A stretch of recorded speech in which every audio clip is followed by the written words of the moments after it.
जैसे बाबा साहब इधर वेस्टर्न महाराष्ट्र में 18 अगस्त 1932 के बाद आकर कहते थे कि महारू को आकर कहते थे कि तुम्हें इस देश की शासित करता जमात बनना है। आप अपनी दीवारों पर लिख लो कि तुम्हें इस देश की शासित करता जमात बनना है। 1962 में मैं महारू की दीवारें देखने निकला और जब महारू के मोहल्ले में पहुंचा मुझे तो कोई दीवार ही नजर नहीं आई।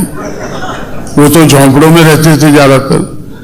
1962 में जब मैंने इस बात को सुना तो मुझे लगा कि भाई 1932 में इनकी दीवारें कहाँ होगी? जब 1962 में नहीं है तो 1932 में कहाँ होगी? लेकिन फिर भी बाबा साहब अम्बेडकर ने उनको कहा कि जाओ अपनी दीवारों पर लिख लो कि हमें इस देश की शासित करता जमात बनना है और इसके लिए प्रबंध मैंने किया है।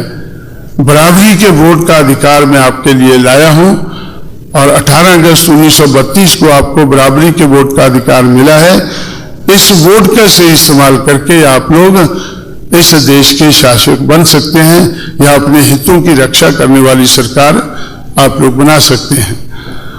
तो उससे मुझे पहले तो अचंभा हुआ, लेकिन कि 1962 तक उनके मकान बहुत कहीं कहीं है, शहर में है, इधर है, और ज्यादातर तो वो झोंपड़ों में रहते हैं। तो ऐसा मुझे लगा कि बाबा साहब को मालूम नहीं था 1932 में कि मेरे लोगों के मेजॉरिटी लोगों के तो मकान ही नहीं है।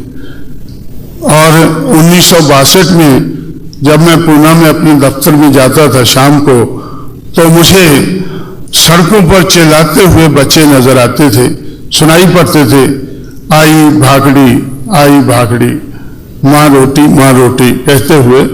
1962 में मुझे जो हमारा दफ्तर था उसके चारों तरफ मुझे 8 बजे के लगभग 8 और 9 के बीच में जब लोग खाना खाते हैं तो आई भागड़ी कहते हुए जो लोग झोंपड़ों से दिखकर आते थे तो वो भागड़ी मांगते थे। तो इसलिए तो इस हालत को देखकर मुझे ऐसा लगा कि बाबा साहब अम्बेडकर ने जो कहा कि जाओ अपनी दीवारों पर लिख लो कि हमें इस देश की शासित करता जमात बनना है, वो असलियत से तो बहुत दूर थी, लेकिन बाबा साहब अम्बेडकर की वो चाहत थी। उन्होंने अपनी चाहत को प्रकट किया है। जो देश की महाराष्ट्र की रियलिटी है उसको नहीं, उसके बारे में नहीं कहा।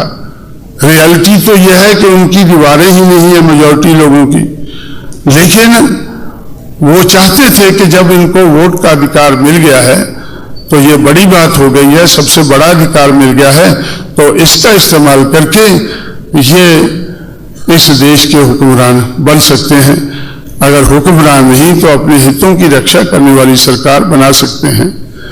तो इसलिए तो जब मैं बार बार सोचता था कि भाई इन लोगों को जब तक ये देश के हुक्मरान नहीं बनते हैं तब तक इनका कल्याण नहीं होता है, तो मैं किसी से बोलता नहीं था।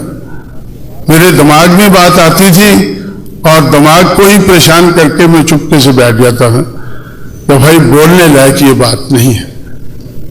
बामसा बनाने के बाद 1978 के बाद जब मुझे लगने लगा, बहुजन समाज पार्टी बनाने से पहले जब मुझे लगने लगा कि ये काम होना चाहिए, इन लोगों को जब तक ये देश के हुक्मरान नहीं बनते तब तक इनकी मुश्किलों का अंत नहीं होगा।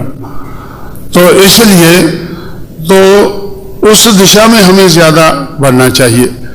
इसलिए उसके बाद मैंने ज्यादातर उसी दिशा में बढ़ने का फैसला किया और किसी न किसी तरह से हमारे हाथ में सत्ता आनी चाहिए और उस सत्ता का हमें सही उपयोग करके बहुजन समाज का हौसला बढ़ाना चाहिए। ये मुझे जब मैं DS4 बना रहा था 1982 में, तो तब मुझे इस बात का एहसास हो रहा था। 1932 में बाबा साहब ने कहा कि जाओ अपनी दीवारों पर लिख लो, और 1982 में तो 50 साल बाद मैं चुपके चुपके इसके बारे में सोचता था, लेकिन कहता नहीं था कभी, क्योंकि मुझे लगता था कि लोग मेरा मजाक उड़ाएंगे कि भाई ये लोग बेकारी लोग, ये दबे कुचले लोग, और ये लोग क्या सरकार बनाएंगे, क्या सरकार बनाएंगे या क्या सरकार चलाएंगे।